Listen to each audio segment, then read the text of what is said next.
ধ্বংস হইয়া যাবি, ধ্বংস। এখনো পীর সাহেব চরমনের কাছে এখনো মাপটা, এখনো মাপটা, আল্লাহর কুতুবের কাছে এখনো মাপটা।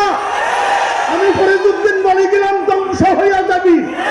যার মুখ থেকে বাইর হইছে পীর সাহেব চরমনাই মিথ্যা কথা কয়, পীর সাহেব চরমনাই গাঁজা খায়, যার মুখ থেকে বাইর হইছে এখনো হুজুর জিন্দা আছে মাপটা, নতুবা ধ্বংস হইয়া যাবি।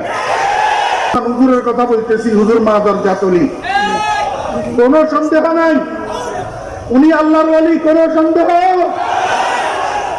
খবরদার বেয়াদবি করবে না, বেয়াদবির কিন্তু পরিণাম খারাপ। এই যে আমাদেরকে গালি দে, এতে আমরা নারাজ নাকি? কেন নারাজ না? মা শাখে দরখতে মে পরজ মেওয়ায়ে তাওহীদ, মা শাখে দরখতে মে পরজ